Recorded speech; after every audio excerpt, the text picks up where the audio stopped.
Good to go? Okay. Hello, everyone.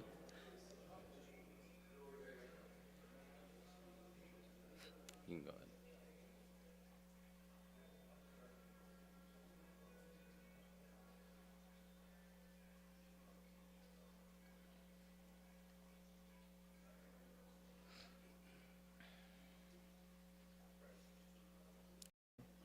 Okay.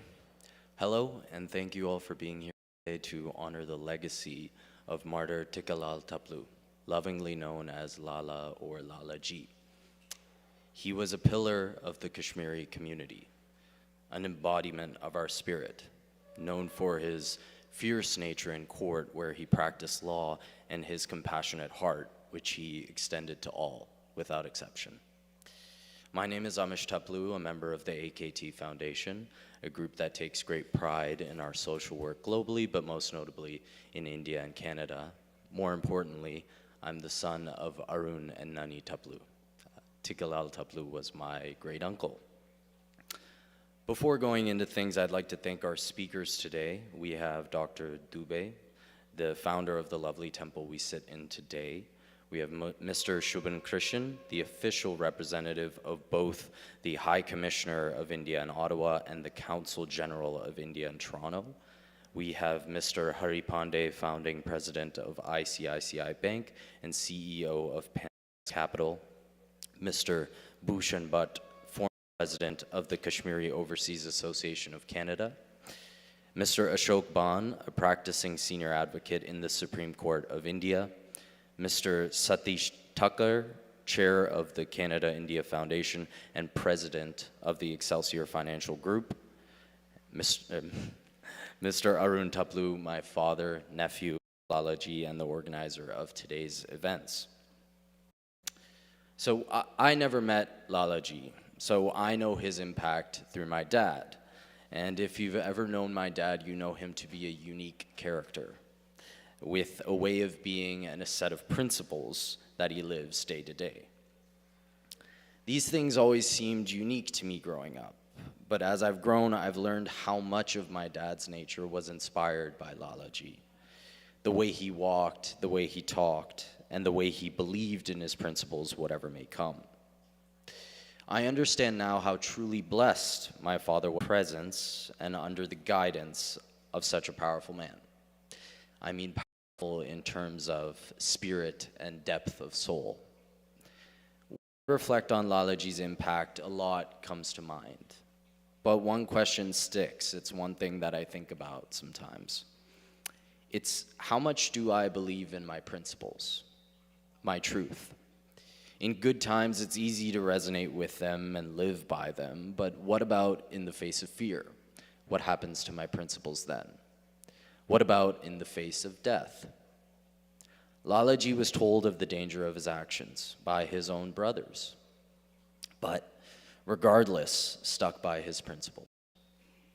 I'm sure he was fearful of what may come, but his courage was in living his principles in the face of it all. He knew what was coming in his own hometown. Why wouldn't he leave? Sometimes I don't understand, but wow, do I admire it. With that said, I would like to call up our first speaker, my father, Mr. Arun Taploo.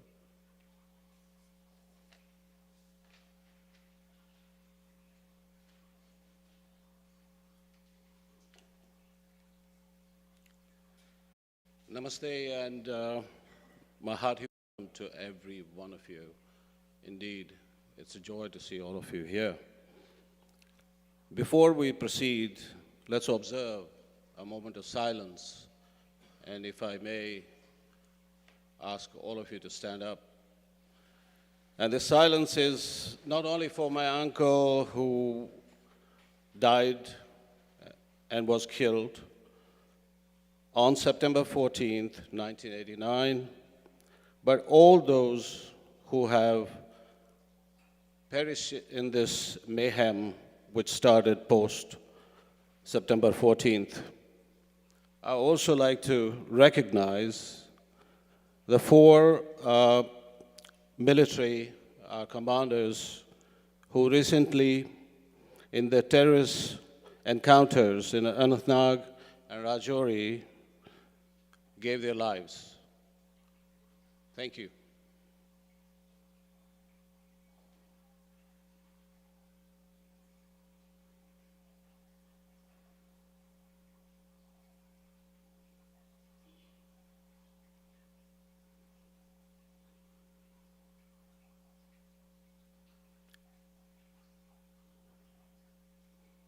Thank you very much. You may please take your seats.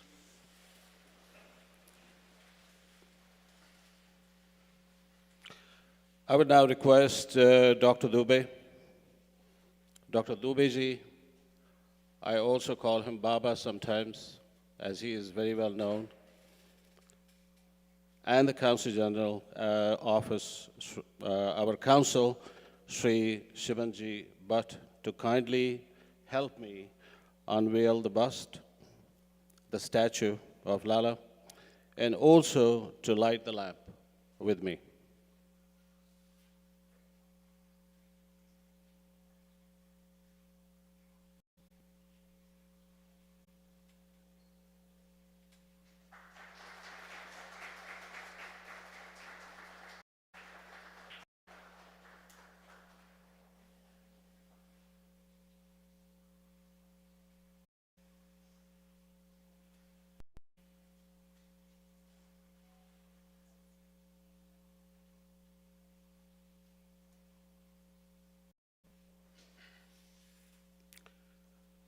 Thank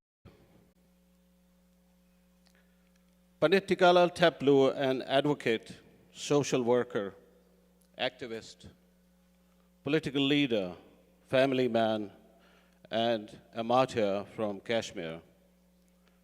But to me, he is my hero, my icon, and a man who lived for the truth. A man who sacrificed his life for the truth. I would like to ask you, what is the truth? How do you define it? Or more importantly, why does Lalaji, who he was fondly called as, personify it? The answer is very simple. Lalaji, as he was fondly called, dedicated his entire life to this purpose, and his legacy serves us as a reminder. The courage he showed by voicing a protest through a dharna because he and the fellow Kashmiri Pandits were denied admission at Aligarh Muslim University, and later he graduated from the same university along with his fellow members. Talking about the courage, in the year 1967, while he was the leader of Hindu Action Committee demanding justice for a Kashmiri Pandit girl, we all know Parmeshwari. She was forced into a marriage. Lala used to organize daily protests and would address crowds about how this was a violation of human rights. A gesture showed his unwavering commitments to the community as he used his turban to wipe away the tears of the protesters. Bye. With this determination, Lala and his fellow activists sought to pressure the government into ensuring the safe return of Parmeshwari to her family and protect our community. A fact established in the works of Lalaji, who joined the Bar Council in 1957 and fought for justice for everyone, upholding the fundamental rights of the citizens, regardless of their caste or creed. He was a proud member of Sangh and was arrested 6 times for voicing his opinions of dissent against injustice. He pleaded free of charge for the downtrodden, be it poor peasants or prosecuted penniless people. He was dedicated to delivering justice to one and all, irrespective of their race and religion.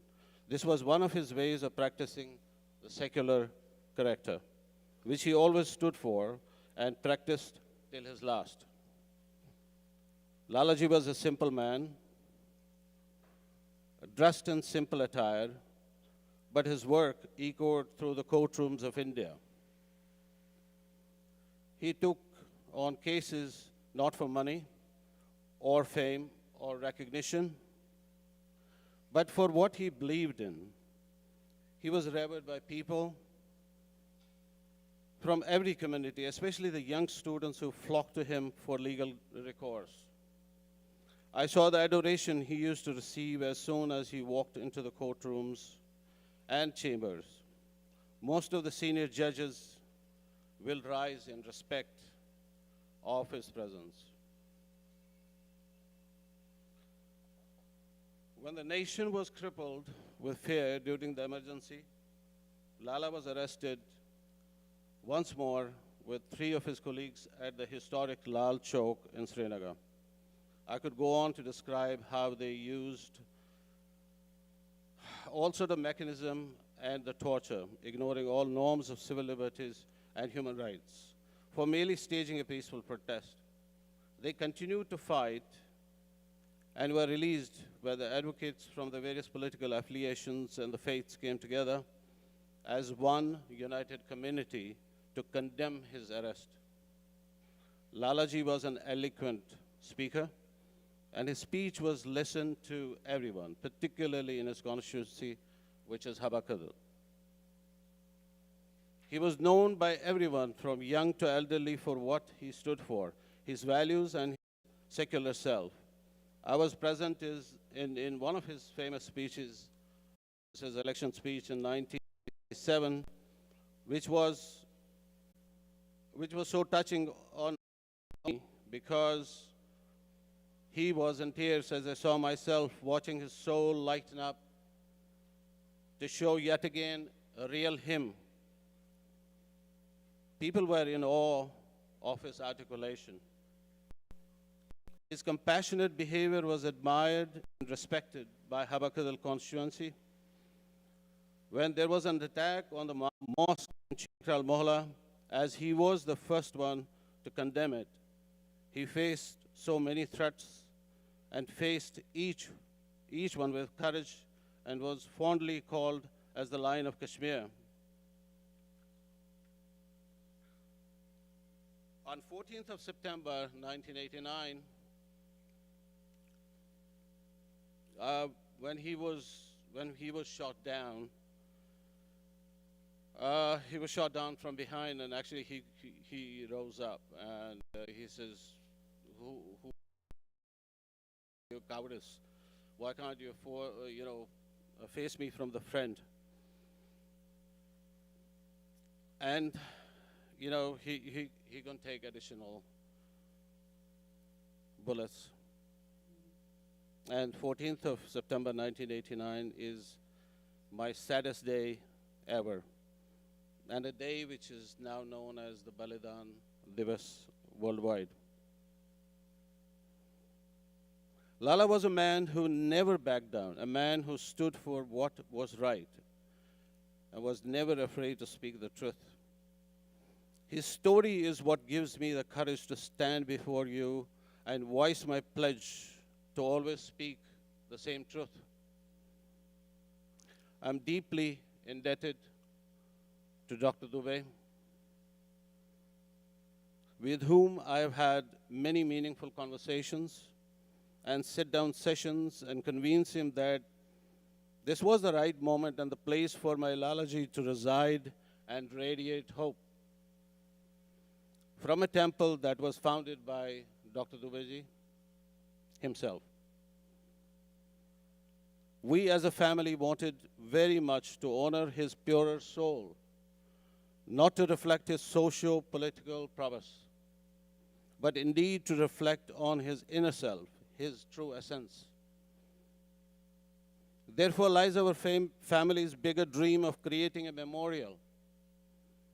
This center will serve as an educational hub, a place for reflection for everyone who pass through its doors, a repository of our community's timeline.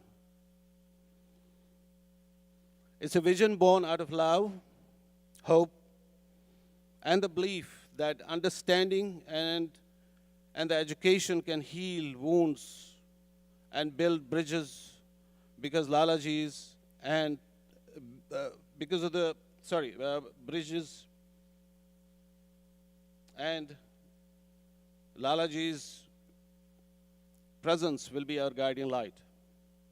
Dr. Dubeji, our family is profoundly indebted to you for your support and for sharing our dream and our dream of the community. I would like to extend my heartfelt thanks to each one of you who has taken time to be present with us today. I also like to acknowledge Mr. Nikhil Kaul, who is the president of KOAC, who has tirelessly garnered attention for this historic event and secured the participation of esteemed speakers from the community. My thanks to all the volunteers and all the people who have helped me in this exercise, particularly Pandit Boj from the temple, and my family, obviously, my lovely wife, my handsome son, Amish, my daughter, Akshina, who is in USA and watching. And I would like to end by saying this. Let's all unite and radiate hope for a better world, a world that belongs to everyone. With that, thank you.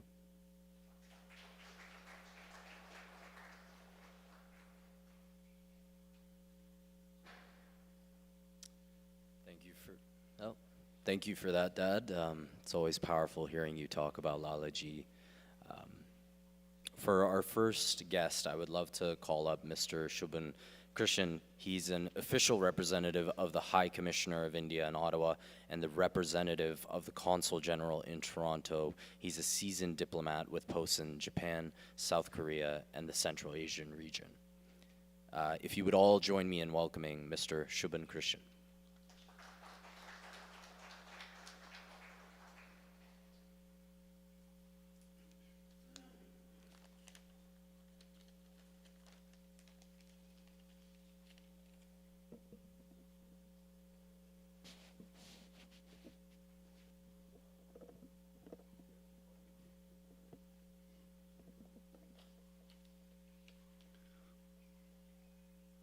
So, namaskar to all the distinguished guests and esteemed members of the community who have gathered here today to commemorate a remarkable man, a true hero, and a symbol of resilience, Martyr Tika Lal Taploo.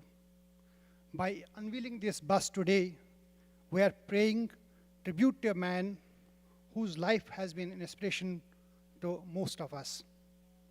Martyr Tika Lal Taploo was not just a person, he was a beacon of hope and a symbol of unwavering courage. Born in the land of spirituality and diversity, he dedicated his life to promoting peace, unity, and justice. From his childhood to his very end, he was a man dedicated to just causes, unmoved by the threats and intimidation. In the tumultuous times that he lived in, Martyr Tika Lal Taploo showed extraordinary courage in the face of adversity. He stood up for the values that define our nation, Bharat, and upheld the ideals of inclusivity and religious freedom. Martyr Tika Lal Taploo was a nationalist par excellence. He never compromised on the question of Bharat and Kashmir being an integral part of it. He was a great orator who kept his audiences spellbound by his logic. He was a skilled and gifted lawyer, but never used his skill for commercial gains. He pleaded free of charge for any downtrodden. He was totally dedicated towards delivering justice to one and all. He spent most of his earnings on the needy widows, helping them with their monthly rations or paying for school fees of their children. He saved a number of families from disintegration and prolonged litigation by adjudicating the family disputes out of court. Most of the actions of Martyr Tika Lal Taploo are aptly reflected in his pet name, Lalaji, or the elder brother. This name is given to only those who are respected by the wider community. He was above the basic human weaknesses of caste, creed, or religion. This was, alas, the key reason for his assassination.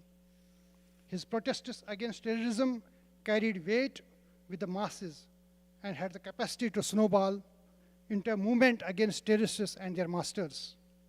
The terrorists could not afford that. That's why he was among the first to be targeted by the terrorists. This bust that we are unveiling today will serve as a lasting reminder of the legacy of Martyr Tika Lal Taploo, who made the supreme sacrifice for the greater good of the country. In honoring him today, we are reaffirming our commitment to the principles of justice, unity, and religious harmony. Let this bust remind us of the importance of preserving the values that make our nation Bharat strong and diverse. Let us take a moment to reflect on the life of Martyr Tika Lal Taploo, a man who believed in the power of unity, the strength of diversity, and the enduring spirit of justice. May his memory continue to inspire all of us to work towards a better, more inclusive, and harmonious society. Thank you, and may the spirit of Tika Lal Taploo's legacy live on forever in our hearts and in the hallowed halls of Vishnu Mandir. Thank you. Jai Hind.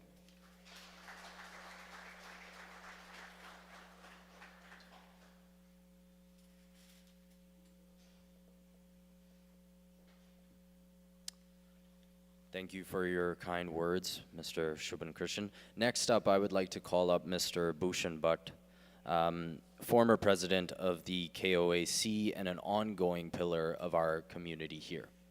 Would you join me in welcoming Mr. Bhushan Bhatt?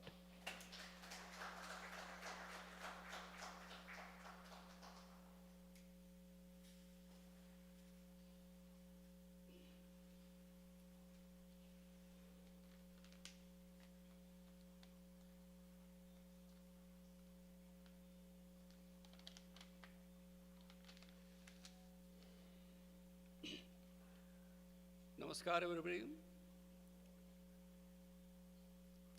I am grateful to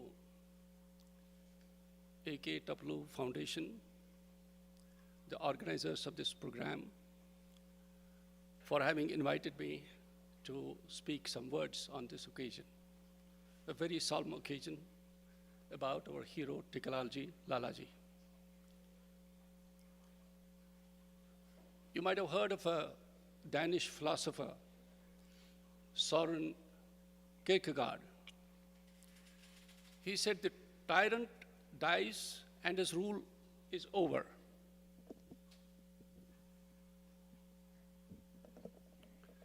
A tyrant dies but his rule is over. The martyr dies and his rule begins. Today, Lalaji rules our hearts.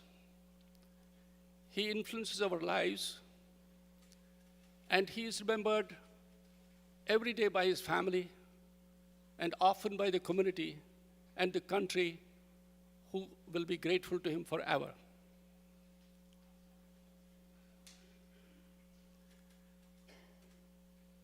I'll try to take a slightly different line today. In the next 10 minutes or so, if you pardon me, I'll try to bring you the person that Lalaji was. I've been thinking about those small incidents, those small things that he did, and I was trying to understand the personality that he was, and that brought the leader out in him in the open. All of us know the facts that he had risen to a high position in BJP. He was the national vice president, etc. But I'll look at it slightly differently. But for that, I will also have to briefly explain to you the circumstances in which he emerged as the leader that he was.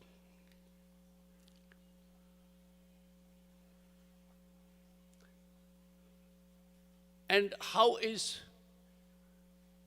this delineation of Lalaji as an individual, as a leader? You'll find it slightly different because I am reporting from ground zero.